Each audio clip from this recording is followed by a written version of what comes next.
Assalamu alaikum everyone. So here I am Dr. Shahriyar and in today's webinar we will be discussing about postgraduate entrance test exam.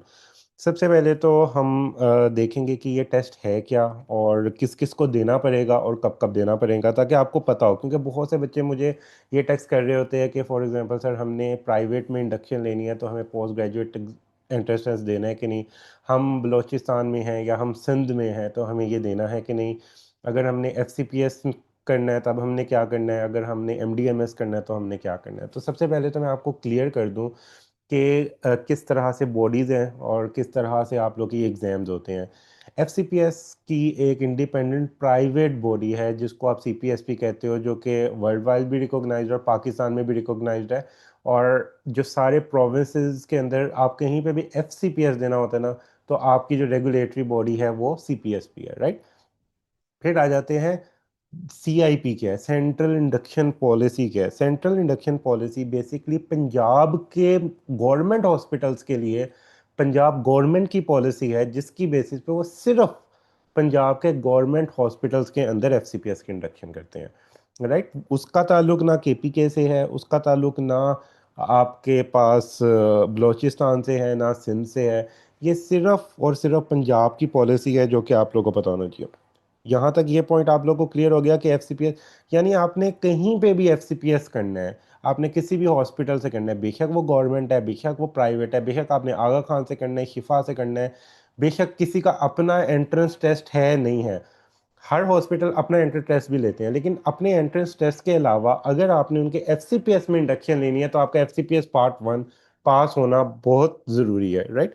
So FCPS part 1 की ये importance है। अब उन्होंने addition कर दी PG entrance test की सिर्फ पंजाब के government hospitals में।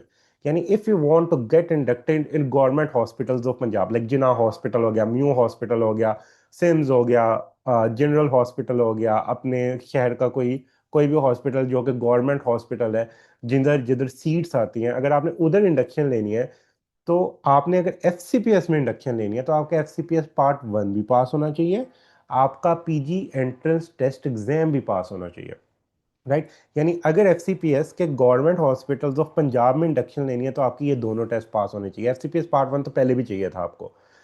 अब लेट्स सपोज आप कहते हो नहीं मैंने प्राइवेट लेनी है, मैंने शालामार हॉस्पिटल में लेनी है, मैंने शरीफ मेडिकल कॉम्प्लेक्स में लेनी है, मैंने डॉक्टर्स हॉस्पिटल में लेनी है, या मैंने फॉर एग्जांपल PKLA पब्लिक है लेकिन इंडिपेंडेंट है वहाँ पे लेनी है, शौकत खानम में लेनी है, मैंने FCPS में इंडक्शन लेनी है, तो वहाँ पे आपको सिर्फ FCPS पार्ट 1 पास करना है और उनके क्राइटेरियाज जो भी होंगे। प्राइवेट हॉस्पिटल अपना टेस्ट लेते हैं तो उनका टेस्ट दोगे, उसमें आपका PG एंट्रेंस टेस्ट का कोई रोल नहीं आएगा, राइट। सो सबसे पहले तो आपको ये चीज़ क्लियर होगी कि PG entrance test is only for the hospitals, government hospitals of Punjab जो कि सेंट्रल इंडक्शन पॉलिसी के अंदर आते हैं। उसके अलावा PG एंट्रेंस टेस्ट का कोई रोल नहीं है, पहली चीज़। यहाँ तक क्लियर है। फिर दूसरी बात आ जाती है MDMS प्रोग्राम। फिर बच्चे कहते हैं कि MDMS प्रोग्राम के लिए JCAT सेपरेट होगा और PGET सेपरेट होगा। तो नहीं, ऐसा नहीं है। जो JCAT आप देते थे पहले, basically PGET will be equivalent to JCAT। यानी जिसका PGET पास है वो MDMS प्रोग्राम में इंडक्शन ले सकता है, राइट। यानी FCPS वाले के लिए बेसिकली एक हर्डल है PGET। क्योंकि कुछ क्लैशेस चल रहे थे, खैर लंबी बात है। तो इस वजह से एक नया टेस्ट इंट्रोड्यूस करवा दिया गया जाके FCPS में इंडक्शन थोड़ी मुश्किल बन जाए। तो बेसिकली ये सिर्फ एक एक्स्ट्रा टेस्ट इम्पोज हो रहा है अगर आपने गवर्नमेंट हॉस्पिटल्स के अंदर FCPS में इंडक्शन लेनी है, नथिंग एल्स, राइट। अब आ जाती है बात कि इसकी पासिंग परसेंटेज क्या है, इस एग्ज़ाम का पैटर्न क्या होगा, इसको लेगा कौन। तो बेसिकली पहले जो JCAT होता था उसमें दो बॉडीज़ मिलके एग्ज़ाम लेती थी, एक किंग एडवर्ड मेडिकल यूनिवर्सिटी और एक UHS। ये दोनों मिलके एग्ज़ाम किस तरह से लेती थी, जो किंग एडवर्ड मेडिकल यूनिवर्सिटी थी वो जो आपका JCAT एग्ज़ाम होता था वो डिज़ाइन करती थी और वो आपका एग्ज़ाम कंडक्ट करवाती थी। कंडक्ट करवाने के बाद रिजल्ट आता था आपको। लेट्स सपोज आपका MDMS प्रोग्राम में हो गया। अब जो आपकी पूरी ट्रेनिंग होती थी ना MDMS की, वो रेगुलेट UHS करती थी। यानी उन्होंने किंग एडवर्ड ने और UHS ने मिलके आपस में रोल्स डिवाइड किए थे कि इंडक्शन में किंग एडवर्ड कहता था कि मैं हेल्प कर रहा हूँ, और जो आगे के टेस्ट होते थे, एग्जाम्स होते थे, उसमें यूएचएस की रेगुलेशन चलती थी। यानी दोनों मिल मिला के काम कर रहे थे। पीजीईटी में क्या है कि एग्जाम यूएचएस बनाएगी। तो now there will be the difference. PGET, J CAT और पीजीईटी का सिलेबस की बात जब आती है, तो सिलेबस अभी तक यूएचएस की साइट पे अपलोड नहीं होगा, वही जे कैट वाला सिलेबस होगा। लेकिन स्टिल एग्जाम पैटर्न, एग्जाम के जो क्वेश्चंस है, that will be bit different from J CAT. What's the reason behind it? क्योंकि जो जे कैट का एग्जाम होता था वो किंग एडवर्ड मेडिकल यूनिवर्सिटी बनाती थी। जो आपका पीजीईटी का एग्जाम है वो यूनिवर्सिटी ऑफ हेल्थ साइंसेज यानी यूएचएस बनाएगी। तो डेफिनेट सी बात है, जब डिफरेंट बॉडी डिफरेंट एग्जाम, एक ही बेशक सिलेबस से एग्जाम बनाती है, तो उनके एग्जाम बनाने का पैटर्न डिफरेंट होता है। मेक सेंस और नॉट? मुझे बता दें, यहाँ तक आपको पॉइंट्स क्लियर हो गए, बात समझ आ गई कि बेसिकली है क्या, कौन सी बॉडीज इनको रेगुलेट कर रही है और कौन सी इंडक्शन के लिए आप लोग को ये चाहिए। सबसे पहले, जब तक आपको ये चीज़ क्लियर नहीं होगी ना, तब तक आप उस एग्जाम को सीरियस नहीं ले पाओगे। राइट।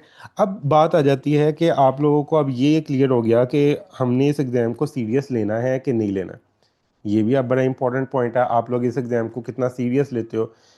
अब इस एग्ज़ाम को सीरियस लेना आप लोग के लिए क्यों ज़रूरी है? फॉर एग्जाम्पल, आपका अगर F C P S pass है, if your F C P S is pass but you want to get induction in the government hospital of Punjab, और आप पीजीईटी नहीं देते, you won't be eligible for it. यानी आपका F C P S part one pass होना अब enough नहीं है आपके इंडक्शन के लिए। आपके पास F C P S part one pass पड़ा हुआ है, आपने पिछली अटैम्प्ट दी थी, आपका पास है। अब आप कह रहे हो यार पीजीटी मैंने नहीं देना, मैं क्यों दूँ? इस तरह से नहीं है। देखें, you are living in Pakistan and you are living in one of the most uncertain country about everything. आपको पता है यहाँ का निज़ाम किस तरह का है। You will if you want to stay here then you will have to be ready to deal with uncertainties in your life. आपको फिर अनसर्टेनिटीज को डील भी करना आना चाहिए। हमेशा याद रखना, आप लोगों ने एक डार्विन की थ्योरी पढ़ी थी, सर्वाइवल ऑफ द फिटेस्ट। याद है किसी को? The fittest will survive at the end of the day.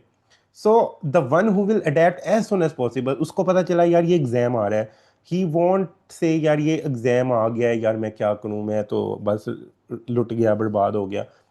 एक वो लोग होंगे और एक वो होंगे those who will see this exam as a opportunity. वो कहेंगे यार ये एग्जाम आ गया, मैं बहुत से लोगों से शायद पीछे था, लेकिन मैं इस एग्ज़ाम को इतना अच्छा पढ़ के दे देता हूँ कि जब मेरिट क्राइटेरिया जो भी बनेगा, उस मेरिट क्राइटेरिया में इसकी जितनी भी वेटेज होगी उसमें, ताकि मैं डोमिनेट कर जाऊँ। So you will have to be the one, जो जिस जिन लोगों को पढ़ना है कि हमें इतना अच्छा पढ़ना है इस एग्ज़ाम के लिए, या हमें ये एग्ज़ाम को सीरियस लेके देना है ताकि हम अपना मेरिट बना सकें। राइट। सो अब इस एग्ज़ाम के लिए उन्होंने कहा है कि 75% आपको लेना पड़ेंगे। 75% का ये मतलब होता है कि वो देखेंगे जो ऊपर वाले ना, टॉप 25% कैंडिडेट होते हैं उसको उठा लेते हैं। यानी जब परसेंटेज पे बात आती है ना, आपके परसेंटेज है, तब फिर उनकी अपनी फिर परसेंटेज से ऊपर जो होता है सिर्फ वही पास होता है। लेकिन जब परसेंटाइल की बात आ जाती है ना, फिर अगर पेपर मुश्किल बनता है तो उसके हिसाब से ऑटोमेटिकली जो पासिंग रेशियो होती है, पासिंग मार्क्स होते हैं, वो कम हो जाते हैं। तो परसेंटाइल का ये मकसद होता है, ताकि जो टॉप वाले स्टूडेंट्स होंगे वो उठा लेंगे। टॉप वाले स्टूडेंट्स 75 परसेंटाइल से ऊपर चले जाएंगे और वो एलिजिबल हो जाएंगे मेरिट बनाने के। यानी इस टाइम आपके पास F C P S pass पड़ा हुआ है, तो you are not eligible for January induction until और unless you will appear in the P G E T exam. पहले मुझे बताएं, आप लोग को ये पॉइंट क्लियर था पहले कि नहीं था? किस किस को ये बात पता थी, किस किस को नहीं पता थी, ताकि मुझे पता होना कि आप सबको इतनी देर से ये आ चुका है, सबको पता होगी। राइट। लेकिन अगर किसी को नहीं पता थी तो वो ये चीज़ है।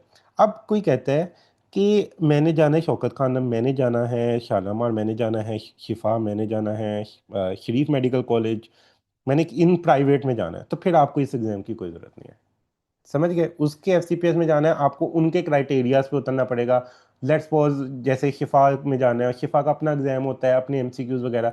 लेकिन एफ में आपने उनके इंडक्शन, आपने दुनिया जहान में जिधर भी एफ में इंडक्शन लेनी है, you will have to pass F part one at ultimate cost. और उसके अलावा आपको उस हॉस्पिटल की रिक्वायरमेंट या उस इंस्टीट्यूट की रिक्वायरमेंट पूरा करना है उसमें जाने के लिए।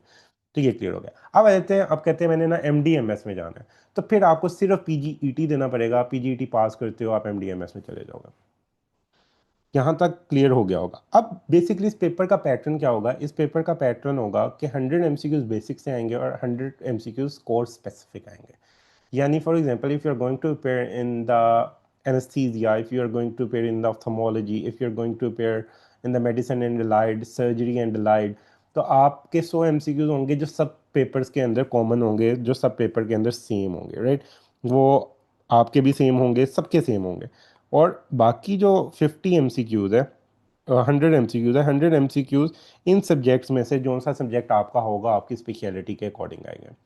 अब जे कैट और इसके अंदर वही बात आ जाती है कि बेसिक्स की तैयारी है ना, वो जब आप एफ की अपनी प्रिपरेशन करोगे तो आपकी बेसिक्स की प्रिपरेशन ऑटोमेटिकली हो जाएगी। तो बेसिक की प्रिपरेशन आपको बहुत सेपरेटली नहीं करनी पड़ेगी, but for the subject specific preparation you will have to deal with the thing.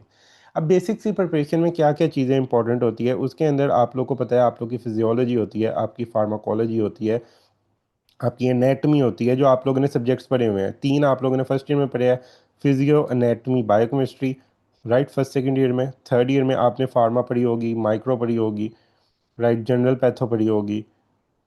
ये आप लोग के पास होगी थर्ड ईयर के अंदर। और फिर फोर्थ ईयर के अंदर जो इंपॉर्टेंट होता है उसमें आ जाता है special patho, right? So majority of the paper is going to be from this part, right? तो इसी पार्ट में से आता है। ऑलमोस्ट इनकी डिस्ट्रीब्यूशन ये होती है कि फार्मा 20 होते हैं, फिजियो अप टू 20 होते हैं, एनाटमी 20 तक होते हैं। बाकी आपकी बायोकेमिस्ट्री से अप टू 15 to 16 एमसीक्यूज होते हैं।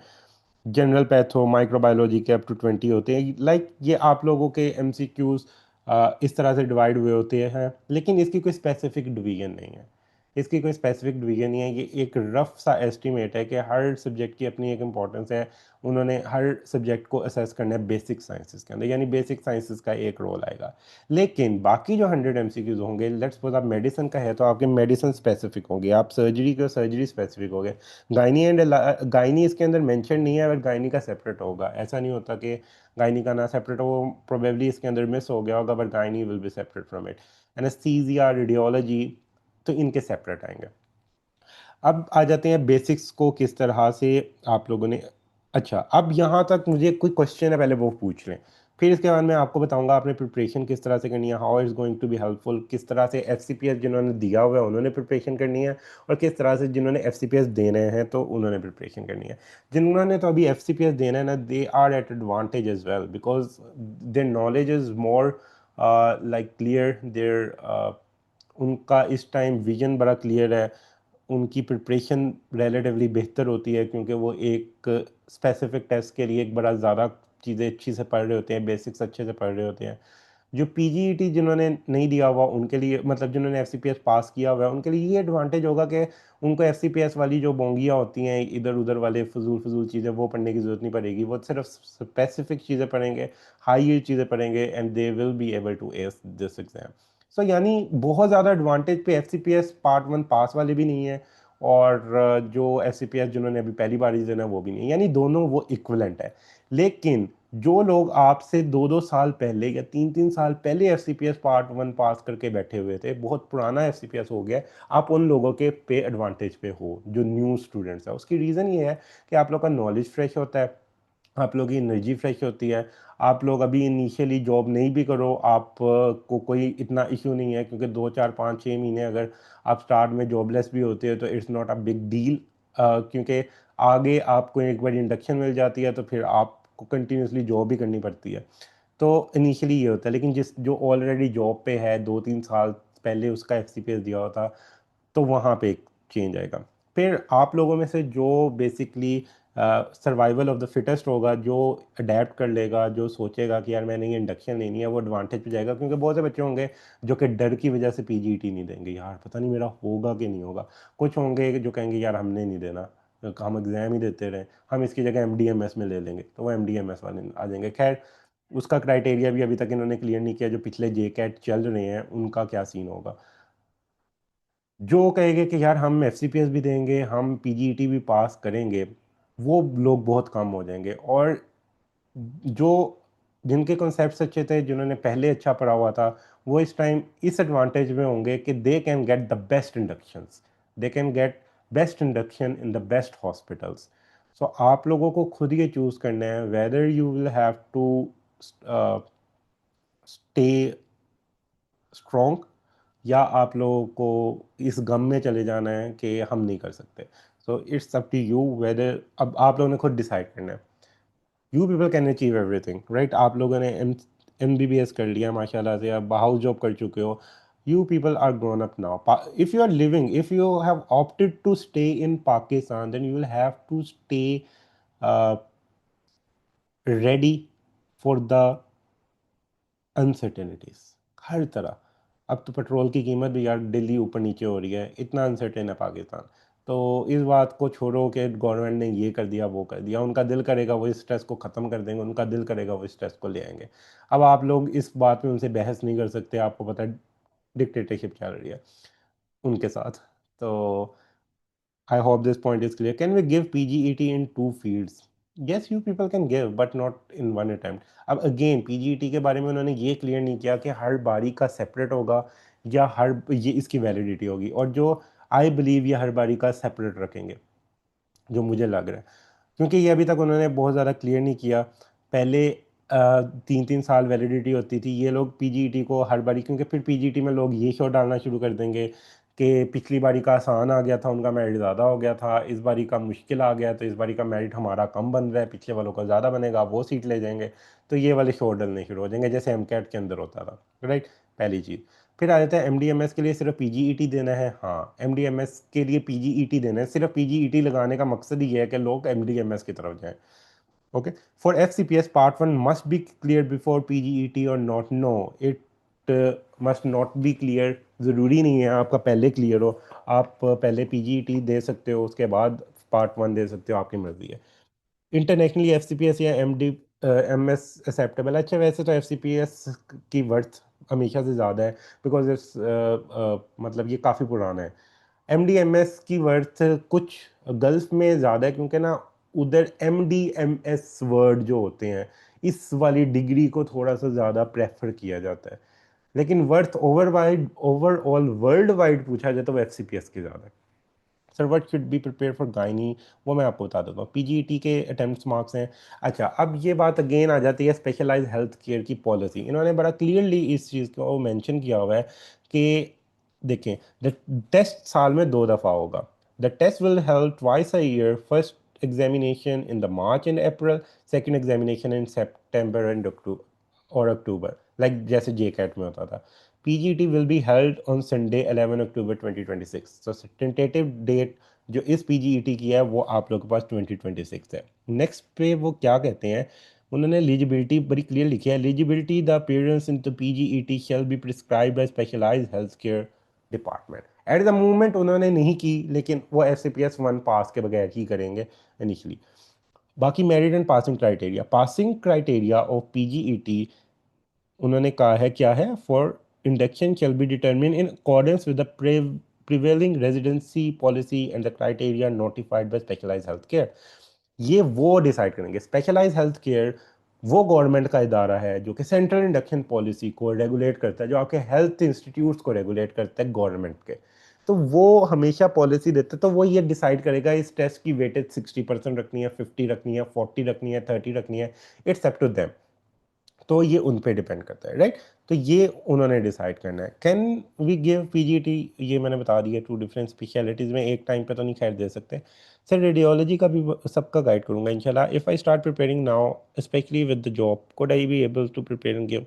Yes, you can give, anybody can give, like 2 months में आप बहुत कुछ कर सकते हो। अभी रखने का मकसद ही ये था कि 2 months are enough to pass any exam if you want. देखो, ज़रूरी नहीं होता कि इसमें आपने जो अभी प्रिपेयर किया आपकी वो आपके 5 साल का नॉलेज भी काम आना है। ओके सर, अटेम्प्ट मैटर करेगी, ये अभी तक क्लियर नहीं है। देखें, जो पॉलिसी आनी है ना स्पेशलाइज हेल्थ केयर की, जो आपके पास स्पेशलाइज हेल्थ केयर की हमेशा CIP की पॉलिसी आती है, जिसमें लिखा होता है कि हाउस जॉब के 5 मार्क्स है। जो आप लोगों ने हमेशा देखी होगी, FCPS की फर्स्ट अटेम्प्ट के 5 है, सेकेंड अटेम्प्ट में 4। ये वाली जो पॉलिसी आती है ना, ये अभी तक नहीं रिलीज हुई। ये रिलीज होगी जब स्पेशलाइज हेल्थ केयर रिलीज करेगा, उसके अंदर क्लियर होगा कि कितने परसेंट वेटेज है। अभी तक आपको वेटेज का नहीं पता, और you don't need to worry about the weightage, you need to worry about the exam. पहले एग्ज़ाम तो दो ना, वेटेज तो बात की बात है। आप एग्ज़ाम अच्छा दोगे, आपके वेटेज अगर अच्छी, ऑटोमेटिकली आपके उसमें मार्क्स अच्छे आ जाएंगे, your weightage will automatically improve. पहले पॉलिसीज़ में आप पहले से थोड़ा सा डिसाइड कर लेते थे। मुझे आज तक याद है कि जब हम एमबीबीएस में थे तो हम कहते होते थे यार रिसर्च के मार्क्स है, रिसर्च कर लेते हैं। रिसर्च की थर्ड ईयर के अंदर दो रिसर्च पब्लिश हुई उन जर्नल्स के अंदर जहाँ जिनके मार्क्स थे, और अभी थर्ड ईयर ख़त्म भी नहीं हुई थी तो पता चला इस साल उन्होंने रिसर्च के मार्क्स निकाले। फिर सोचा यार हम ना डिस्टिंक्शन ले लेते हैं, डिस्टिंक्शन के मार्क्स हैं। फोर्थ ईयर के अंदर डिस्टिंक्शन आई, उससे अगले साल उन्होंने डिस्टिंक्शन के मार्क्स निकाले। फाइनल ईयर में कहा कि बीएचयू कर लेते हैं, कि बीएचयू के मार्क्स है। उस एक दो सालों बाद उन्होंने बीएचयू भी निकाल दिया। तो मैं आपको सिर्फ इस एग्जांपल से ये समझाना चाहता हूँ कि you can not decide about the future, because specialised health care is very unpredictable. ये बात आप समझ जाए। You need not to think यार क्या पॉलिसी आएगी, आपको इस टाइम सोचना है there is exam in front of you and you will have to ace it, and you will have to say in front of mirror that I can do it. बस जब आपको पता चल जाएगा, आप अपने आप को डिसाइड कर लोगे कि ये मैं पास कर सकता हूँ, ये मैं पास कर लूँगा, तो उस दिन आप ये एग्ज़ाम पास कर देंगे। हमेशा याद रखेगा, अल्लाह उसकी मदद करता है जो अपनी मदद आप करता है, जो मेहनत करता है। और मुझे ना किसी ने एक बारी कहा था आ, कि do your best and forget the rest. और वो एक लाइन आज तक मैं हमेशा हर एग्जाम से पहले सोचता हूँ, do your best and forget the rest. You can't manage the result of the exam. आप वो एग्ज़ाम दे सकते हो, आप उसके रिज़ल्ट को बदल नहीं सकते। आप उस एग्ज़ाम के लिए जो जो चीज़ें आप मेहनत कर सकते हो, क्राइटेरिया बात की बात है। क्राइटेरिया इस टाइम मैटर नहीं करता, इस टाइम एग्ज़ाम मैटर करता है। अगर आप एग्ज़ाम ही नहीं अच्छा दोगे तो क्राइटेरिया में आप वैसे ही उधर से हट जाओगे। ओके, सो अब आ जाती है बात प्रिपरेशन की, कि प्रिपरेशन करनी कैसे है। This is another important thing. अब आ जाते हैं दो पार्ट्स में ये एग्ज़ाम डिवाइड होगा। एक इसका पार्ट है बेसिक पार्ट, और दूसरा इसका पार्ट है आपका कौन सा पार्ट है, सब्जेक्ट स्पेसिफिक पार्ट। जो बेसिक पार्ट है उसके अंदर आपने लेट्स सपोज एफसीपीएस की प्रिपरेशन कर रहे हो, तो आपका पेपर वन उधर से कवर हो रहा है, उसके लिए आपको सेपरेटली कोई खास चीज़ नहीं करनी पड़ेगी। अगर आप सब्जेक्ट स्पेसिफिक पार्ट कर रहे हो तो फिर आपको कुछ चीज़ें एक्स्ट्रा करनी पड़ेंगी। वो किस तरह से, फॉर एग्जांपल अगर आप मेडिसिन कर रहे हो तो मेडिसिन के लिए आपको डेविडसन डेविडसन तो नहीं, खैर इरफान मसूद कर सकते हो, या इंपॉर्टेंट चीज़ें कर सकते हो, इंपॉर्टेंट टॉपिक जो होते हैं आप वो कर सकते हो सिर्फ।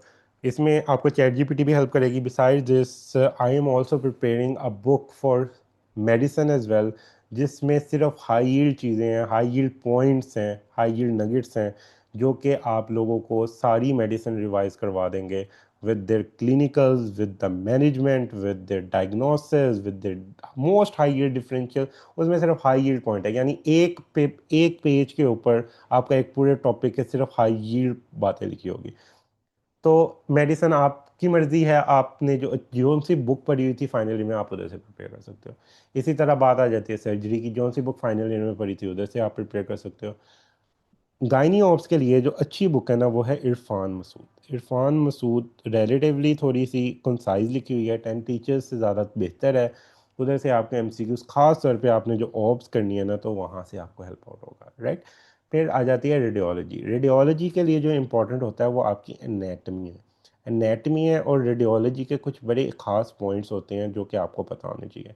इसके लिए आपको आप अपने चैट जीपीटी की भी मदद ले सकते हो, आप किसी एआई की मदद ले सकते हो। इसके अंदर आपको जो सबसे इंपॉर्टेंट होता है डिफरेंट साइंस पता होने चाहिए। जैसे क्लेजिया के अंदर बर्ड बीक साइन आता है, बेरियम स्वेलो के अंदर नट क्रैकर साइन, आपके पास इंटरसेप्शन के अंदर टारगेट साइन। इस तरह के जो साइंस होते हैं ना वो बहुत कॉमनली पूछे जाते हैं। तो रेडियोलॉजी के अंदर basic radiological science in the CT and the x-rays and ultrasound ये वाले पूछे जाते हैं।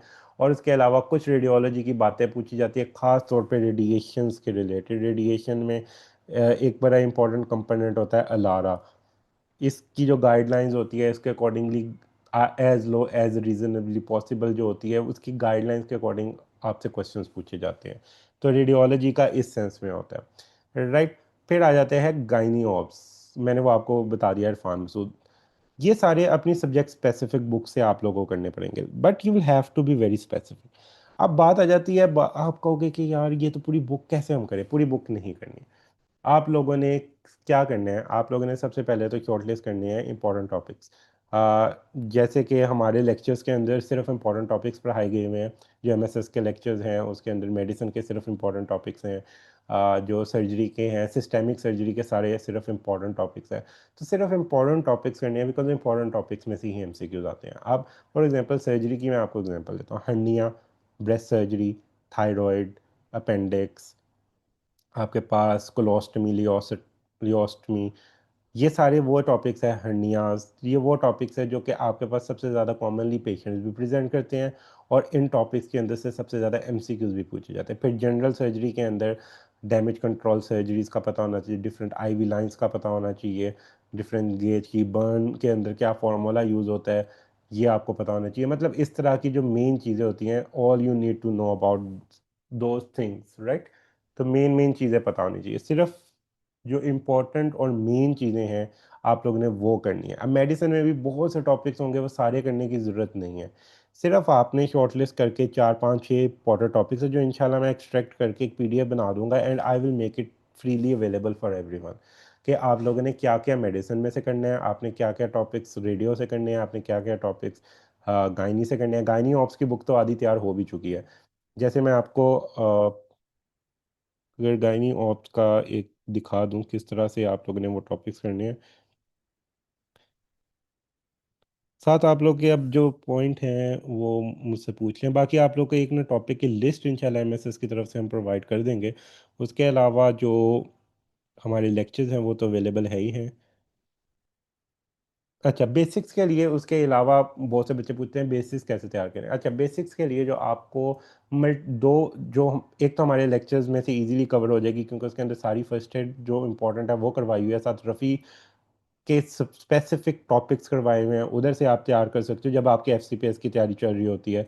जब आप जे कैट की तैयारी कर रहे होते हो ना, तो आपको सिर्फ एक बेसिक, फॉर एग्जांपल पीजीटी की तैयारी कर रहे होते हो, आपको एक बेसिक ओवरव्यू दोबारा रिवाइज करना होता है। एक तो आप लोगों ने वो सिर्फ इंपॉर्टेंट टॉपिक्स करने हैं जो कि फर्स्ट एड आप लोग को करवाई गई है, उसमें से आपके फर्स्ट एड के अंदर से जो बेसिक्स है वो 50 to 60% कवर हो जाती है। और 50 to 60 के अलावा जो 40% होती हैं, उसमें से 10 to 20% वो चीज़ें होती हैं जो आपको ऑलरेडी आती होती है। यानी उसके बाद आपकी 70 to 80% तो ऑलमोस्ट चीज़ें खुद कवर हो गई होती है, क्योंकि 50 उसने करवा दी, 20% आपका पुराना नॉलेज अपना काम आ रहा होता है, और 30% होती है जो न्यू चीज़ें सिर्फ आप लोगों को करनी पड़ती हैं, और जो कि डिफरेंट लेक्चर्स के अंदर या जो आपने पिछली प्रिपरेशन की होती है उसके अंदर से आपको रिकॉल होके आ रही होती हैं, राइट। अब फॉर एग्जांपल आपके पास ये टॉपिक्स हैं गायनी के। Just let me open. यहाँ तक आप लोग को बेसिक चीज़ें क्लियर हो गई है। सबसे पहले क्राइटेरिया था, मोस्ट इंपॉर्टेंट क्राइटेरिया, फिर उससे इंपॉर्टेंट ये थी survival of the fittest, the one who say I can do it, he will do it, and he will do better than anyone, right. So you have to be the one जो कि कहेगा कि जिसके लिए ये होगा कि it doesn't matter कि क्या आता है, उसने बस ये सोचना है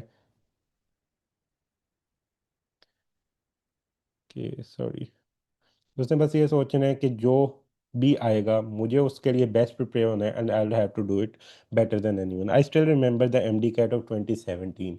आप लोगों में से किस किस ने 2017 वाला एमडी कैट दिया हुआ जो रिपीट हुआ था? किसी ना किसी ने तो दिया होगा। किसी ने दिया हुआ है?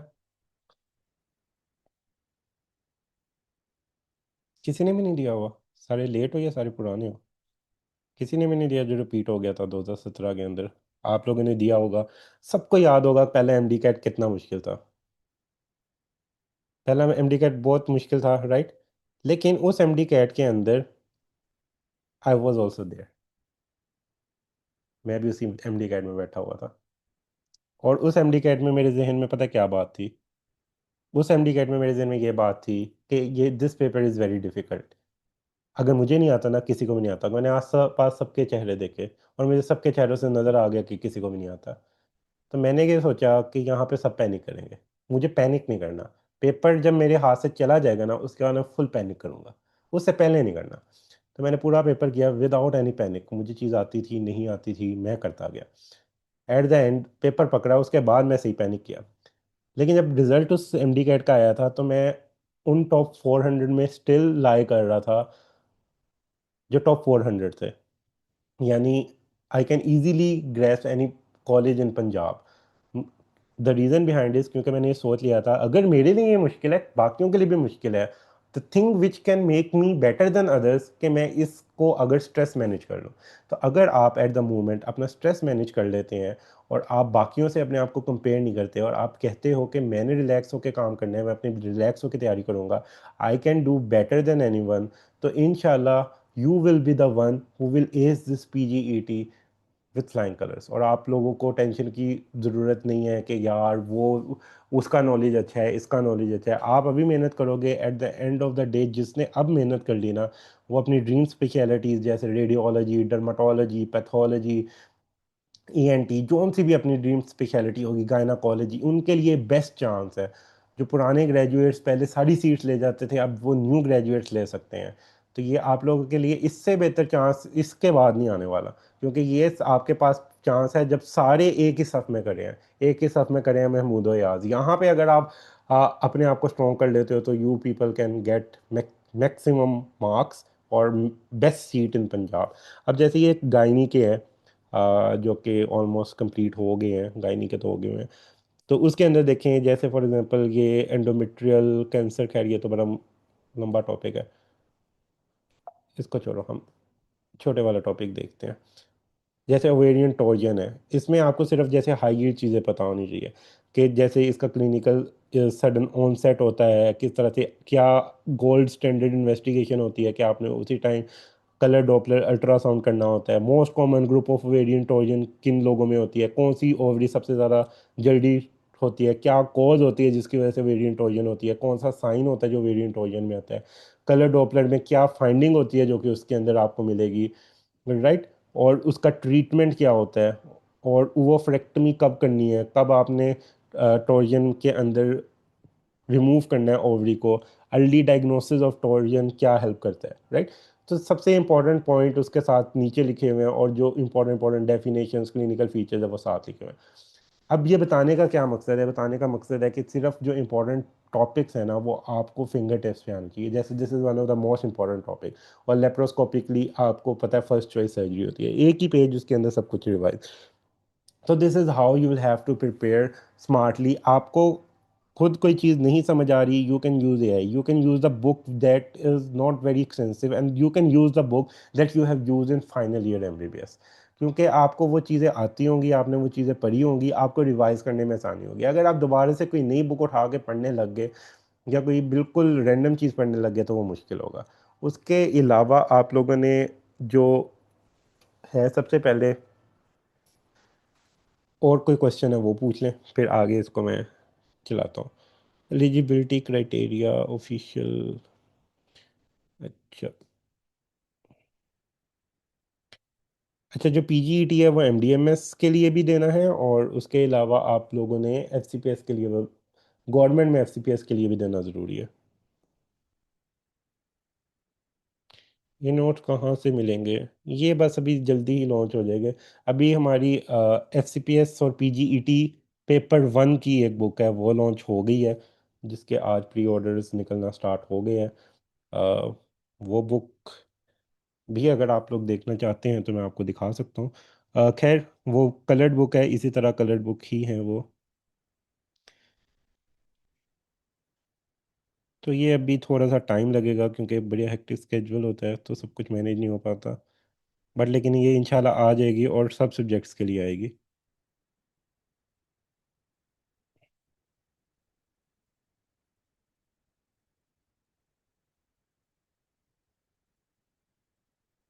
चलिए दूसरी बुक भी आप लोग को दिखा देते हैं और उतनी देर क्वेश्चन भी देख लेते हैं।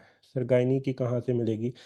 गायनी की तो ऑलमोस्ट कंप्लीट हो गई है, बल्कि ओप्स वाला, गायनी वाला पार्ट कंप्लीट हो गया है, ओप्स के थोड़े से बस कुछ टॉपिक्स रह गए हैं, तो ये तो जल्द ही मिल जाएगी। जो PGT पेपर 1 की है वो आज से हम उसके डिस्पैच होना स्टार्ट हो गया। ये PGT 1 की है हमारी SPS फ्लैश बुक और that is in coloured paper, coloured paper के अंदर है। जैसे ये आपके सिर्फ इम्पोर्टेंट टॉपिक्स, जैसे ये एक पूरे 2 पेजेस की पिक्चर है, जैसे सिर्फ इम्पोर्टेंट बातें बताई गई है और हाई यील्ड एमसीक्यूज पॉइंट है। जैसे कि आप नीचे देख सकते हैं, high yield MCQs point, largest coronary artery supply किधर सप्लाई करती है, जो most commonly inferior wall MI में आर्टरी होती है वो कौन सी होती है, कोरोनरी आर्टरी की डोमिनेंस किस पे डिपेंड करती है, एसए नोड को कौन सी आर्टरी सप्लाई करती है, एवी नोड को। देखें, जो ऊपर वाला है वो आप पढ़ोगे उससे आपको एक सारा ओवरव्यू मिल जाएगा, और जो नीचे वाला है उसमें सबसे इंपॉर्टेंट एमसीक्यूज पॉइंट्स लिखे हुए हैं। इससे ये आपके एफसीपीएस पार्ट 1 पूरे और पीजीईटी का जो पेपर 1 है उसके लिए स्पेशलाइज डिज़ाइन की गई है। जिन्होंने फॉर एग्जांपल पीजीईटी नहीं, मतलब पीजीईटी पहली बार ही देना है, पेपर 1 दे रहे हैं, तो उनके लिए it's going to be very helpful. Like cranial nerve के अंदर आप लोग देख सकते हो, जैसे क्रेनियल नर्व के सिर्फ इम्पोर्टेंट पॉइंट्स भी हैं, सेपरेटली भी है, एवरीथिंग इज़ कलर्ड, ताकि क्योंकि मुझे हमेशा ना खुद भी कलर्ड बुक पढ़ना पसंद रही है, तो आई ट्राई कि इसको कलर्ड ही पब्लिश किया जाए, तो मैंने कलर्ड ही पब्लिश करवा दी इसको। So anosmia, CNS rhinorrhoea, optic nerve का आपको पता है, पिट्यूटरी एडिनोमा, बाइटेम्पोरल हेमिनोपिया करवाता है। ओकुलोमोटर नर्व में posterior communicating artery aneurysm, cranial nerve 3 की पाल्सी करवा देता है। इसी तरह ट्रोक्लियर नर्व का जो लीजन होता है उसके अंदर क्या होता है, डाउन एंड इन हो जाता है। ट्राइजेमिनल नर्व में कॉर्नियल रिफ्लेक्स लॉस हो जाता है। तो इसके अंदर सिर्फ हाई यील्ड पॉइंट्स आप लोग को मिल रहे होंगे हर चीज़ के। So this is how you people can easily revise, specially जो कि पीजीईटी 1 दे रहे हैं। और उसके अलावा जो हमारे लेक्चर्स अवेलेबल हैं, उसके अंदर ये सारी चीज़ें हमने कवर करवाई हुई हैं। लेक्चर्स के अंदर ऑलमोस्ट जो सारी फर्स्ट एड है, you people can get first add. हमेशा मैं इस वजह से रिकमेंड करता हूँ, देखो फर्स्ट एड के अंदर कुछ चीज़ें लैग भी कर रही होती हैं और कुछ चीज़ें बहुत बेहतर भी होती हैं। फर्स्ट एड को पढ़ने का सिर्फ ये मकसद नहीं होता कि हमने सिर्फ फर्स्ट एड करनी है, फर्स्ट एड के साथ कोई चीज़ इंपॉर्टेंट होनी चाहिए थी जो कि एडजंक्ट, जो कि बाकी हर चीज़ को कवर करे। तो वो इस बुक के अंदर हमने कवर कर दिया। इंशाल्लाह इस बुक के भी लेक्चर्स जल्दी बन जाएंगे, लेकिन वो इस बड़ी के लिए नहीं अवेलेबल होंगे, आपके आगे जूनियर्स के लिए अवेलेबल होंगे। लेकिन जो फर्स्ट एड है, फर्स्ट एड के साथ आप ये बुक पढ़ते हो, तो आई डोंट थिंक कि आपका कोई एक एमसीक्यूज भी होगा जो आपको ना समझ आ रहा हो, क्योंकि हर टॉपिक के साथ उसके हाई यील्ड पॉइंट जैसे नीचे लिखे हुए हैं वो एमसीक्यूज पॉइंट्स हैं। क्योंकि इसको बहुत डिज़ाइन ही सिर्फ इसी तरह किया गया है कि आप लोग एग्ज़ाम पॉइंट ऑफ व्यू से इसको पढ़ सको, कि एग्ज़ाम के अंदर जो से मोस्ट इंपॉर्टेंट एग्ज़ाम जो कि एक्सपीरियंस से देखा हुआ है कि क्या क्या एमसीक्यूज आते हैं, जो की एग्जाम्पल्स है हर पेज के अंदर, उस टॉपिक के नीचे एग्जाम्पल्स हैं, 10 से 15 पॉइंट्स हैं जो कि सिर्फ एमसीक्यूज पॉइंट्स हैं जो कि हमेशा आते हैं। तो इस वजह से you people can prepare paper 1 of PGET like this, first aid lectures along with this, you will be getting inshallah more than 85%, 80 to 85%। ये आप लोग जब करोगे आप लोगों को खुद ही पता चल जाएगा। पहली चीज़ हो गई। दूसरी चीज़ क्या होती है, पेपर 2 की बारी आ जाती है। पेपर 2 के लिए भी स्पेशली मैं डिज़ाइन कर रहा हूँ, जो कि स्पेसिफिकली बहुत हाई यील्ड है, बहुत हाई यील्ड है। मेडिसिन के भी कुछ डिज़ाइन है, अगर आप लोग देखना चाहें तो मैं आपको दिखा भी देता हूँ। मैं सिर्फ ये आपको बताना चाह रहा हूँ कि आप लोगों ने इतना इतना ही इम्पॉर्टेंट चीज़ों को करना है। ये दिखाने का मकसद ये है कि आपको अंदाज़ा हो जाए कि इम्पॉर्टेंट चीज़ में मैं कहना क्या चाह रहा हूँ। क्योंकि ना जब पूरा एमबीबीएस के अंदर मैं गाइडलाइन पिछले 5 से 7 सालों से जो दे रहा हूँ, मैं उसमें हर बच्चे से एक चीज़ कहता था कि जब एमसीक्यूज़ की तैयारी करनी होती है ना, तो यू शुड नो कि what point is important. For example, आप एनाटमी पढ़ रहे हो, आपकी टंग के मसल को एक नर्व सप्लाई कर रही है, लेकिन आपकी टंग का एक ऐसा मसल है जिसको कोई और नर्व आके सप्लाई कर रही है। इसका मतलब है ये एमसीक्यूज़ क्वेश्चन है। आपके लैरिंक्स के सारे मसल्स को एक नर्व सप्लाई कर रही है, लेकिन एक वाहिद मसल है जिसको कोई और नर्व आके सप्लाई कर रही है, तो ये एमसीक्यूज क्वेश्चन है। तो any different thing in anatomy, जो कि any different variant in anatomy is MCQs question. इसी तरह जब मेडिसिन पढ़ते हो, any important adverse effect, single important adverse effect जो कि सबसे कॉमनली आता है, दैट इज एमसीक्यू। मैनेजमेंट के अंदर जो बेस्ट डिजीज की वो एक स्पेसिफिक मेडिसिन मैनेजमेंट करती है, दैट इज एमसीक्यूज क्वेश्चन। फिर जो हॉस्पिटल्स के अंदर मोस्ट कॉमनली सर्जिकल केसेस आते हैं, those are MCQs question. Because जो आपके सर्जरी का पेपर, जो मेडिसिन का पेपर और गायनी का पेपर जो ये डिज़ाइन करेंगे, they are clinicians, they are surgeons. ये वो लोग होंगे जो कि उन टॉपिक्स को टच करेंगे जो कि वो खुद सबसे ज़्यादा देखते हैं। ये आपका पेपर किसी उस्ताद, सिंपल उस्ताद ने नहीं बनाना जो कि मैथ इंग्लिश फिजिक्स पढ़ा रहा है। ये उसने बनाना है जो कि उस चीज़ को प्रैक्टिकली देख रहा है। तो आपको उनका माइंड पढ़ना पड़ेगा। आपको पता है यूएचएस के अंदर मेडिसिन के कैसे एमसीक्यूज आते थे, सर्जरी के कैसे एमसीक्यूज आते थे, सेम एमसीक्यूज आपको पीजीईटी में मिल रहे हैं। ये बात आप लोग मेरी जहन में रख लें। जे कैट से पीजीईटी इस सेंस में डिफरेंट होगा क्योंकि जो जे कैट के एमसीक्यूज थे वो बना रहा था किंग एडवर्ड मेडिकल यूनिवर्सिटी। वो बिल्कुल क्लिनिकल की तरफ थे, लेकिन जो पीजीईटी के एमसीक्यूज है उसमें याद रखिएगा यूएचएस के एमसीक्यूज का बहुत रोल होगा। यूएचएस के जैसे फाइनल ईयर के एमसीक्यूज आते थे उस तरह के एमसीक्यूज आपको नज़र आएंगे। तो आप लोग को जहन में रखना है कि आपने उस तरह की चीज़ें, उस तरह से स्पेसिफिक टॉपिक जो फाइनल ईयर में इंपॉर्टेंट थे उनको लाजमी टच करने। Okay, so I hope this point is clear. अब आप लोग का और कोई क्वेश्चन है वो पूछ लें। अच्छा, फिर किस तरह से आप लोगों ने चीज़ों को प्रिपेयर करना है। You will have to decide days, एक मंथ के अंदर जिन जो फॉर एग्जांपल जो एफसीपीएस की तैयारी कर रहे हैं उन्होंने एफसीपीएस की तैयारी करते रहना है और सात सात आठ दिन निकाल के साथ पीजीईटी की प्रिपरेशन करनी है। राइट, पेपर वन उनका उधर से क्लियर होगा, सिर्फ सब्जेक्ट स्पेसिफिक करना है। जो हमारे साथ हैं उनको पता है हमारे मेडिसिन के लेक्चर अवेलेबल हैं, आप मेडिसिन के लेक्चर आसानी से सुन सकते हो। दिन के अगर आप 7 से 8 घंटे निकालो, आपको 7 घंटे निकालने हैं, आप 6 7 8 दिनों के अंदर लगा के पूरा पूरा सिस्टम सुन के उनको ख़त्म कर सकते हो। और आपके उसके बाद वैसी मेडिसिन पे इतनी अच्छी ग्रिप होगी कि वो आपको सिर्फ इस पेपर में काम नहीं आएगी बल्कि आगे भी काम आएगी। सबसे अच्छे सर्जरी के, सिस्टेमिक सर्जरी के लेक्चर्स हैं जो कि मैंने खुद बनाए हुए हैं, मेडिसिन के भी खुद बनाए हुए हैं। वो आप सुन सकते हो, आपकी सारी सर्जरी कवर हो जाएगी। मेडिसिन और सर्जरी के तो इस तरह से है, इंशाल्लाह गायनी और ऑप्स के सबसे पहले फ्लैश कार्ड उसी के लॉन्च होने हैं, तो वो आप कर सकते हो। उसके बाद इंशाल्लाह आपका पेपर टू आप पेपर में बैठ के खुद याद करोगे कि आ रहा है। उसी तरह हमारे पास ओवर ऑलमोस्ट 450 प्लस स्टूडेंट्स और already enrolled in our FCPS course for this attempt. So जो जो भी इनरोल्ड है हमारे साथ, आप लोग जो अपनी प्रिपरेशन कर रहे हो वो प्रिपरेशन करते जाओगे। उसके अलावा इंशाल्लाह पीजीटी के हाई यील्ड टॉपिक्स का आपको ग्रुप के अंदर गाइड कर दिया जाएगा, जो आप लोगों ने करने हैं। आप लोगों ने सिर्फ उन पर फोकस करना है ताकि आप लोग का वो पास हो। आप लोग को वो, क्योंकि अगर आप एफ सी पी सिर्फ पास कर लेते it's not enough at this very moment if you want to get induction in the government hospital of Punjab. So you will have to be prepare for that. और उसके अलावा अगर किसी ने specifically पीजीईटी की प्रिपरेशन करनी है तो we have our special course for PGET for specific. अगर सिर्फ पीजीईटी की करनी है उसके अंदर you can get first aid, you can get subject specific lecture of medicine and surgery. और उसके अलावा आप लोग को साथ एमसीक्यूज पूल मिलेगा for medicine if you want to pair in medicine या सर्जरी। तो आप वो करेंगे तो इंशाल्लाह। और उसके साथ हम हाई यील्ड फ्लैश कार्ड्स और साथ आपको गाइड किया जाएगा आपने किस तरह से कितने दिन के अंदर कौन सी चीज़ें करनी है, किस तरह से आप कर सकते हो। इसके लिए आपको बहुत ज़्यादा टाइम नहीं लगेगा क्योंकि आप बेसिक सारी कर चुके होंगे। राइट, तो ये आप लोगों को। अच्छा, okay, so I hope here things are clear. अब मैं आपको थोड़ा सा ना मेडिसिन का हल्का सा पहले दिखा दूं क्योंकि सबसे ज़्यादा आप मेडिसिन गायनी बच्चे दे रहे होते हैं। तो मेडिसिन का किधर गया?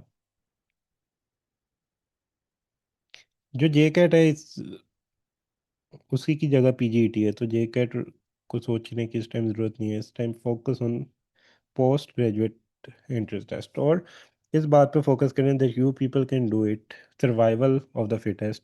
अगर आप अपने आप को करेंगे कि हम I can do it and I can do better than anyone, तो इंशाल्लाह you people can easily ace this exam और you can do better than anyone. Right, so ये मेडिसिन का let's suppose.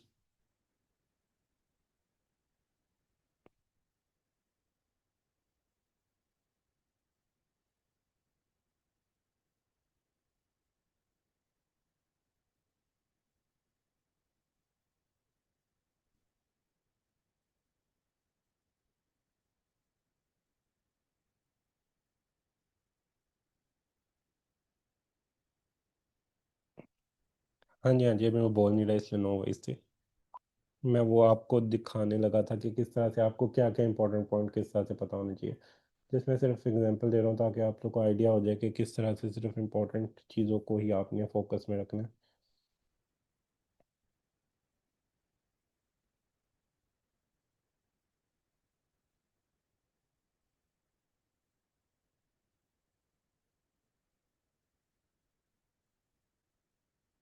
Okay, so for example, this is for the TB, tuberculosis for medicine. You people can see here, like there are only high yield points here in our flashcard, right? जैसे कि TB meningitis हो जाए तो 9 to 12 month, जैसे TB is one of the most important topic which are going to be ask in the exam.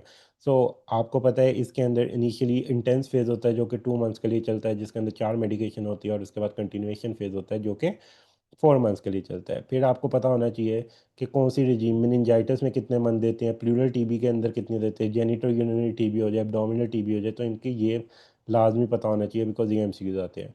फिर जैसे important high one liners होते हैं कि टीबी के अंदर आप कितने ड्यूरेशन का कोर्स करते हो। अ, जो इंटेंसिव कोर्स होता है इसके बाद जो टीबी फैलने की रेशियो होती है वो ख़त्म हो जाती है, यानी इंटेंसिव फेज़ अगर आपके पेशेंट का कंप्लीट हो गया है तो फिर वो घर में खांसे वगैरह उससे टीबी फैलने के चांसेस ऑलमोस्ट ख़त्म हो जाते हैं। स्पूटम कन्वर्जन आपने स्पेसिफिकली देखनी होती है, स्पूटम कन्वर्ट हो चुका होता है मतलब ख़त्म हो चुका होता है। अगर कन्वर्जन हो गई हो स्पूटम कन्वर्जन तो फिर घर वालों में नहीं फैलती। फिर पाइरिडॉक्सिन इसमें देते हैं with INH prevents peripheral neuropathy. Isoniazid के साथ पाइरिडॉक्सिन दोगे because it isoniazid can cause peripheral neuropathy, right. इसी तरह जो इंपॉर्टेंट पॉइंट्स है ये चीज़ें हैं। सबसे इंपॉर्टेंट मॉनिटरिंग क्या करते हो आप, लिवर फंक्शन टेस्ट करते हो बिकॉज ये जो सारी ड्रग्स है लिवर फंक्शन को ख़राब करती है। अब ये एक पेपर के अंदर ही है, HIV को इन्फेक्शन आप देखते हो, HIV के साथ आपको पता है टीबी के चांसेस ज़्यादा हो जाते हैं। अगर बच्चे होंगे तो उसके अंदर क्या करोगे, ये एक पेज है, इसके अंदर टीबी की जो इंपॉर्टेंट चीज़ है वो सारी कवर है। अब ये सारी इंपॉर्टेंट चीज़ें हैं तो इसके अंदर मैंने सिर्फ इंपॉर्टेंट चीज़ें आपको दिखा दी है कि आप लोग को क्या क्या पता होना चाहिए, राइट। कि इसका गोल्ड स्टैंडर्ड इन्वेस्टिगेशन क्या होती है, क्योंकि यही एमसीक्यूज क्वेश्चन है कि इसकी गोल्ड स्टैंडर्ड इन्वेस्टिगेशन क्या है, इसके अंदर आप कौन सी ड्रग्स देते हो, कितने मंथ के लिए देते हो, HIV के साथ क्या एसोसिएशन है, कितने CD4 काउंट कम होंगे तो हो जाएगी, इसमें जो पाइरिडॉक्सिन देते हो उसमें क्या होता है, रिफेम्पिसिन देते हो तो यूरिन को क्या हो जाता है। तो that's going to be ask in the exam. तो याद रखना है कि आपने इसको SCQs वाइज नहीं करना है, इसको MCQs वाइज करना है। एमसीक्यूज में सिर्फ वो चीज़ें इंपॉर्टेंट होती है जो कि प्रैक्टिकली इंपॉर्टेंट होती है, क्योंकि आपके पास बहुत से पेशेंट होंगे जो टीबी मेनिंजाइटिस के आएंगे तो उसके अंदर 6 महीने की दवाई अगर आप दे दोगे तो वो ट्रीट नहीं होगा। तो सेम इज़ द केस जो आपके पास मोस्ट कॉमन केस है उसमें से सबसे ज़्यादा एमसीक्यूज आते हैं। आप देख लेना पेपर के अंदर टीबी में से 4 से 5 एमसीक्यूज आए होंगे मेडिसिन में मिनिमम भी, ये मैं बहुत मिनिमम बता रहा हूँ। फिर आपके पास हार्ट फेलियर में से जैसे बड़े एमसीक्यूज आएंगे, एरिथमिया से बड़े एमसीक्यूज आएंगे। तो जो topic touch most frequently patient आते हैं वो सबसे ज़्यादा टच होंगे इसके अंदर, राइट। तो आप लोग के पास पेपर 1 के अंदर आपको anatomy, physiology, biochemistry, pharmacology, microbiology, special pathology, इनके बारे में चीज़ें आनी चाहिए। BS और कम्युनिटी मेडिसिन में से बड़ा छोटा पोर्शन आता है। कम्युनिटी मेडिसिन के तो हमारे बायोस्टैट्स के बहुत अच्छे लेक्चर्स हैं जो कि आप लोग के वो बायोस्टैटिस्टिक्स में से ये चीज़ें मेजरली आती हैं, वो आसानी से उधर से कवर हो जाते हैं। बाकी जो सारे बेसिक्स हैं वो तो वैसे फर्स्ट एड के साथ भी कवर हो जाती हैं, और उसके अलावा जो हाइयर पॉइंट्स उसके साथ BRS और उनसे एसोसिएट करके साथ अंदर ही इंटीग्रेट की गई है वहाँ से हो रही होती हैं। फिर जो PGET की हमारी बुक आ रही है जो कि FCPS को और PGET के पेपर 1 को कवर करेगी, इंशाल्लाह उसके अंदर सारी हाई चीज़ें आप लोग की कवर हो जाएगी। तो this is how you people can prepare for the PGET। और आप लोगों ने जिन्होंने FCPS की प्रिपरेशन कर रहे हैं उन्होंने आपने अपने पार्ट 1 के साथ साथ दिन का 1 घंटा अभी से रख लेना है कि हमने PGET के लिए सब्जेक्ट स्पेसिफिक करना है। आपने पार्ट 1 की तैयारी करें, पार्ट 1 की तैयारी करने के बाद 1 घंटा दें। इससे ये होगा कि आपका थोड़ा थोड़ा थोड़ा नॉलेज आपके बैक ऑफ द माइंड के अंदर जाता जाएगा। Eight the end of the day जब आपका पी एग्ज़ाम करीब आ जाए तब आपने 4-5 दिन लगाने हैं, अच्छे से लगाने हैं। उसमें हाफ डे FCPS को दें, हाफ डे उसको दें और आप लोग कर लें। लेट्स सपोज जिसने सिर्फ PGET देना है तो वो अभी से स्केड्यूल बनाए, अभी से प्रिपरेशन स्टार्ट करें for paper 1 as well as for the paper 2। Paper 1 तो हमने वैसे ही बड़ा ईजी कर दिया है बुक के साथ, और जो पेपर 2 है वो भी इंशाल्लाह हो जाएगा जल्दी ईजी। लेकिन आप लोगों ने अपनी बुक्स उठानी है जो कि आपने फाइनल ईयर में पढ़ी थी। फॉर एग्जांपल आपने साथ बेहक शॉर्ट बुक के अंदर या पास पेपर के अंदर एपिसोड फाइनल ईयर भी पढ़े थे ना, आप वो भी उठा सकते हो। उसके एमसीक्यूज पल्स पढ़ें जो कि एमसीक्यूज के अंदर सबसे ज़्यादा चीज़ें आई हैं। वो जो एमसीक्यूज के अंदर चीज़ें मोस्ट फ्रीक्वेंटली आई हैं वही आएंगी। द रीज़न बिहाइंड इज वो भी यूएचएस बनाता था, ये भी यूएचएस बनाएगा। I hope here up till now everything is clear. I try to make things very logical. The reason behind is कि जो बॉडी होती है ना, उसकी हरकतें वही होती हैं जो कि उसकी हरकतें एक एग्जाम में होती है। यानी यूएचएस जिस तरह का एक एग्जाम बनाता था ना, वो दूसरा एग्जाम भी उसी तरह का ही बनाएगा। ओके। अच्छा, फॉर इमरजेंसी मेडिसिन, हाँ जी, मेडिसिन का पेपर भी कर सकते हो। इमरजेंसी मेडिसिन में ना मेडिसिन भी चलती है, सर्जरी भी चलती है, एनेस्थीसिया भी चलती है। तो आप तीनों में से किसी का भी कर सकते हैं। सर गायनी का बता दें, वो सर्जरी लाइन में ही काउंट होगी? नहीं, गायनी का सेपरेट पेपर होगा। पीजीटी में अटेम्प्ट्स के मार्क्स हैं, जेकेट में नहीं थे। ये अभी स्पेशलाइज हेल्थ केयर का मैंने आपको बताया नोटिफिकेशन नहीं आया। जब तक स्पेशलाइज हेल्थ केयर का नोटिफिकेशन नहीं आता, कोई भी आपको कुछ भी कहता है, आपको मानने की जरूरत नहीं है। उसकी रीज़न ये है कि लोग अपने से बना देंगे या ये पॉलिसी ऐसे है वैसे है। ऐसे वैसे कोई पॉलिसी नहीं होती। पॉलिसी इनकी हमेशा से ही रैंडम रही है, जितने भी सालों से देख रहे हैं। वो जब आनी है तब भी पता चलना है, उससे पहले आपको कोई भी प्रिडिक्शन नहीं दे सकता। स्पेशलाइज हेल्थ केयर को खुद भी 2 दिन पहले तक नहीं पता होता वो क्या पॉलिसी देने लगे हैं, और एक दिन के अंदर अंदर उनकी पॉलिसी बन रही होती है। अगर आपने एम एमडी इमरजेंसी मेडिसिन में जाना है तो आपको पीजीईटी मेडिसिन देना है। The books you have launch is for paper one only eight the moment, yes for paper one only. और एफसीपीएस की कंप्लीट प्रिपरेशन इससे हो जाएगी, और पीजीईटी के पेपर वन हो जाएगी। और जो बाकी सब्जेक्ट स्पेसिफिक है मेडिसिन के लिए, जो स्पेसिफिकली मेडिसिन का कोर्स है, सर्जरी का कोर्स है, वो उधर है। बाकी उसके अलावा जो लेक्चर्स हैं वो हमारे पास दोनों के ही पड़े हुए हैं, पेपर वन के भी, पेपर टू के भी। और अल्हम्दुलिल्लाह मैंने पहले बताया, over 450 student have trusted for this session only. उसके अलावा पहले तो लेते ही रहते थे, और बहुत से बच्चे आप लोगों में से ही हैं जो कि लेते हैं हमेशा से। So was the every time required for part one preparation. जो अच्छा प्रिपरेशन होती है वो 3 मंथ रिक्वायर होते हैं। ठीक है, लेकिन अगर आपने अभी तक कुछ भी नहीं प्रिपरेशन स्टार्ट की, तो आप 2 मंथ के अंदर भी, मैंने बहुत से बच्चों का, मेरे अपने क्लास फेलोज़ का पास होते देखा है। Which book should I prefer for surgery along with the first add? First aid के साथ आप डोगर को पढ़ सकते हो। राइट, डोगर को पढ़ सकते हो, और इंशाल्लाह जब ये फ्लैश बुक आ जाएगी हमारी सर्जरी की, तो आप इसको पढ़ो। तो आई डोंट थिंक आपकी कोई भी चीज़ मिस होगी, बिकॉज उसके अंदर सिर्फ इंपॉर्टेंट चीज़ें होंगी। विच book should be prefer? Radiology का पेपर टू का गाइड कर दे। रेडियोलॉजी के पेपर टू के अंदर मैंने बताया कि जो मोस्ट इंपॉर्टेंट साइंस आते हैं ना, आपको वो सारे पता होने चाहिए। जो बेरियम्स फेलो के अंदर, जैसे क्लेजिया कार्डिया, ये वो बर्ड बीक साइन, इंटरसेप्शन में आपके पास टारगेट साइन, वॉल्वुलस के अंदर कॉफ़ी बीन साइन, इस तरह के जो सारे साइंस होते हैं वो आने चाहिए। ये एमसीक्यूज में आते हैं। फिर रेडिएशन का प्रेगनेंसी में उसकी डोजेज कितनी होनी चाहिए, एक बच्चे के अंदर, बड़े के अंदर, आँख के अंदर, ये 4-5 इंपॉर्टेंट होती हैं, इसमें से आते हैं। यही स्पेसिफिक होते हैं। अलारा एक बहुत इंपॉर्टेंट टेक्निक होती है, मतलब रिड्यूस रेडिएशन करने की, उसमें से आते हैं। रेडियोलॉजी के अंदर इस तरह की चीज़ें मेजॉरिटी ऑफ द केसेस के अंदर पूछी जाती है। राइट, वन पीजीईटी ही एफसीपीएस के लिए होगा। एक पीजीईटी ही एमएसएमडी और एफसीपीएस के लिए होगा, हाँ जी। लेकिन एफसीपीएस के लिए आपका एफसीपीएस पार्ट वन भी पास होना चाहिए। राइट, एफसीपीएस में इंडक्शन के लिए एफसीपीएस पार्ट वन भी पास होना चाहिए। I want to enroll in FCPS session, what is the procedure? You will be guided about the procedure. बाकी रेडियोलॉजी का पेपर टू का गाइड कर दें, मैंने बता दिया है। Which book should be prefer for the surgery and allied long with the first aid, बता दिया है। अच्छा, पीजीटी की रजिस्ट्रेशन डेट एंड एक्सपायरेशन, अभी तक रजिस्ट्रेशन की डेट उन्होंने अनाउंस नहीं की। गवर्नमेंट के अक्सर ही औकात डेट्स बिल्कुल एंड पे, एक महीना पहले जे कैट की जैसे आती थी ना, आती है एक आध महीना पहले ही वो डेट अनाउंस करेंगे। लेकिन जो एक्सपेक्टेड डेट उन्होंने अपने नोटिफिकेशन के अंदर बताई हुई है, that is 11th of October. हाँ जी, गायनी की भी, मेडिसिन की भी, सर्जरी की भी होपफुली 1 से 2 वीक्स के अंदर लॉन्च हो जाएंगी। This book you have launch for paper one only, हाँ जी, अभी तो पेपर वन की है। पीजीटी मेडिसिन बुक गाइड कर दें। पीजीटी मेडिसिन के लिए आपने जो फाइनल ईयर में मेडिसिन की बुक पढ़ी थी, आप उसको करें। आने वाला दौर एमडीएमएस का बनाने की कोशिश की जा रही है, बस ये मैं कहूँगा, है नहीं, बनाने की कोशिश की जा रही है। सर्जरी की बुक कब तक आएगी? इंशाल्लाह आप एक आज हमारी पीजीटी वन की और एफसीपीएस वाली की डिस्पैच होना स्टार्ट हो गई है।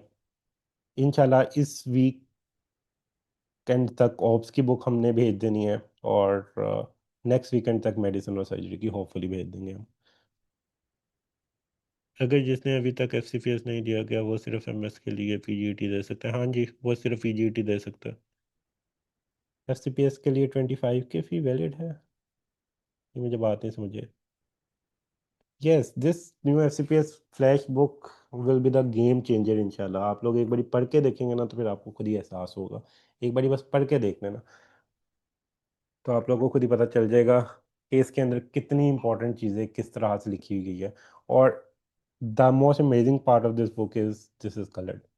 आप लोग को ब्लैक एंड वाइट बुक 1600, 1500, 1700, 1800 की मिल रही होती है, ये कलर्ड बुक 1850 की हमने सेल पे लगाई हुई है। गेटवे से कर सकते हैं एमसीक्यूज पीजीटी के लिए। हाँ कर सकते हैं, एट द मोमेंट आप कर सकते हो पिछले जे कैट सिर्फ एक आइडिया लेने के लिए। लेकिन जो आपको सबसे ज़्यादा एमसीक्यूज हेल्प आउट करेंगे ना, वो जो फाइनल ईयर में एमसीक्यूज आते थे वो करेंगे, ये बात मेरी जहन में रखिएगा। क्योंकि UHS is the body which is going to conduct this exam. सो यूएचएस के जो एमसीक्यूज फाइनल ईयर में आते थे वो एमसीक्यूज आपको सबसे ज़्यादा फ़ायदा देंगे।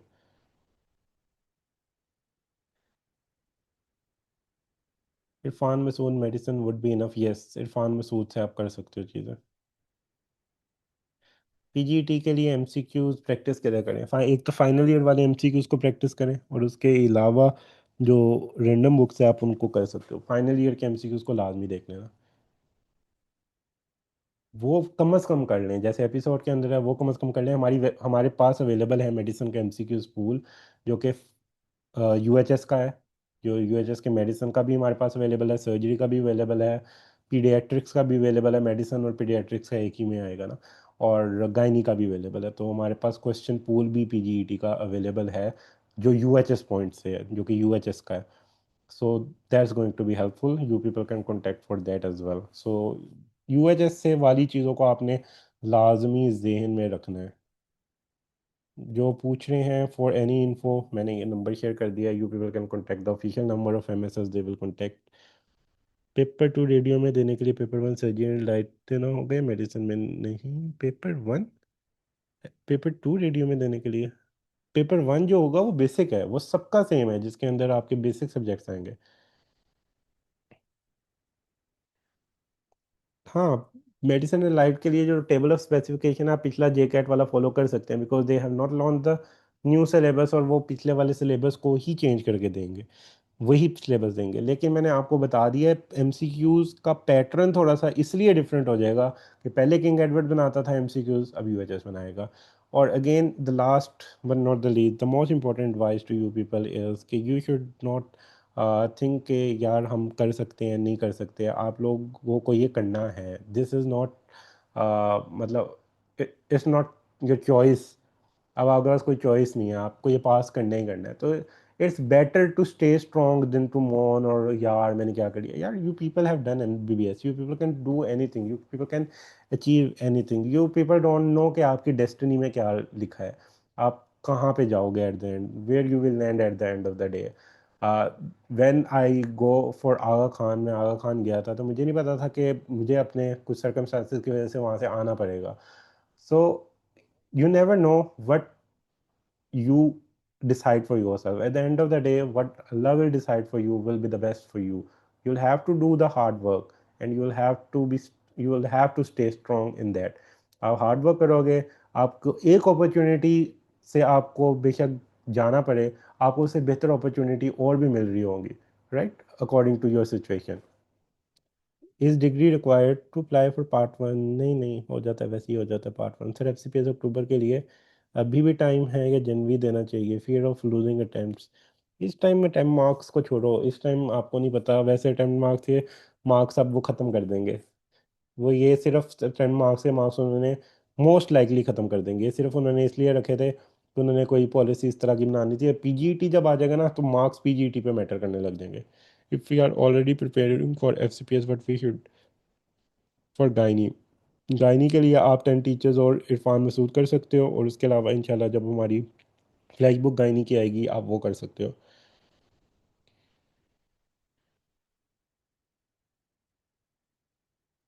रफ़ी करने की ज़रूरत नहीं है। आपको अगर आप FCPS कर रहे हो ना, तो फिर आप ने फर्स्ट एड के साथ रफ़ी करनी ही करनी है। लेकिन अगर आप फर्स्ट एड FCPS नहीं कर रहे तो आप फर्स्ट एड करो, बाकी इंपॉर्टेंट चीज़ें करो। हमारी जो ये फ्लैश बुक है उसमें से चीज़ें करो, उससे आपकी सारी चीज़ें बेसिकली सारी कवर हो जाएंगी। लेक्चर्स के अंदर सारी चीज़ें वैसी फर्स्ट एड में एक्स्ट्रा चीज़ें करवाई गई हैं जो कि आपको कवर कर देंगी इसको।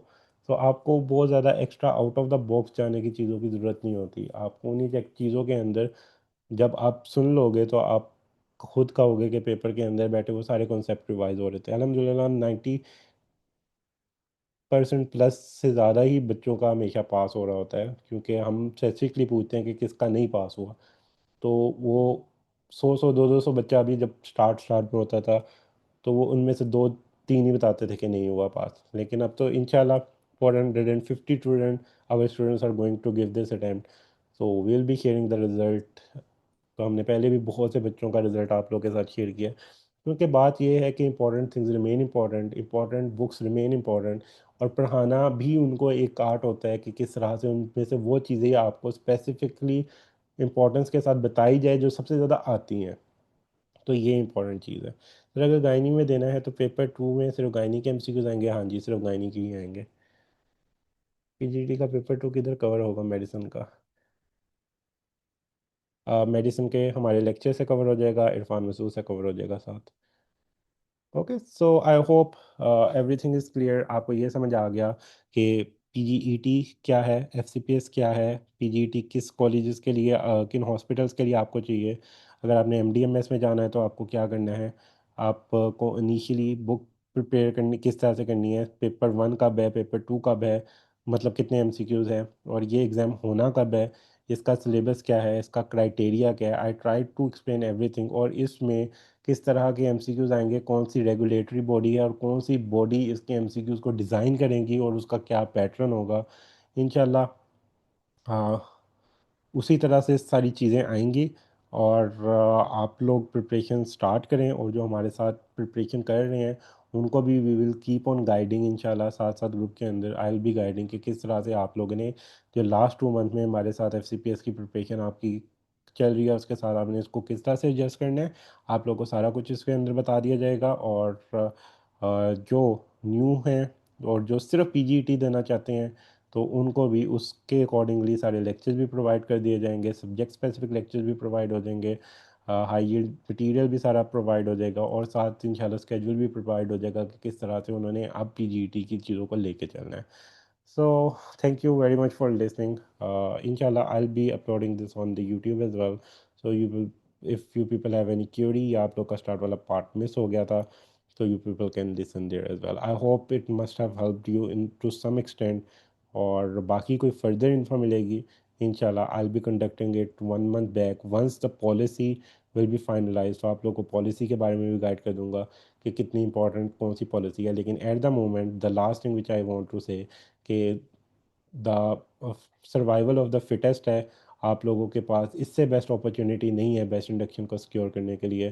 तो आप लोग इस पे जान लगा दें। आप लोग को प्रिपरेशन करनी है, we are here for guiding you. हम आपके पास हैं, आप क्वेश्चन करें, आप लोग को बताएंगे किस तरह से आप लोग ये प्रिपरेशन करेंगे। आप लोग के लिए मटेरियल अवेलेबल है। बहुत सी चीज़ों को इसलिए स्पेसिफिकली लॉन्च किया जा रहा है ताकि सिर्फ वो स्पेसिफिक चीज़ें आपको पता हो कि जिधर से MCQs आनी है। बिकॉज सबसे बड़ी अनसर्टेनिटी ही लाइफ के अंदर ये होती है कि यार इंपॉर्टेंट क्या है। तो जब आपको सिर्फ इंपॉर्टेंट चीज़ें पकड़ा दी जाएंगी तो आपको कम से कम तब तो पता चल ही जाएगा कि इंपॉर्टेंट क्या है। तो इंशाल्लाह soon will be launching all these things. So thank you very much for listening. For any query for anything you people can contact the number जो कि मैंने यहाँ पे आप लोग को ग्रुप के अंदर दे दिया है। This is MSS premium learning official number. So thank you very much. Allah Hafiz. Take care.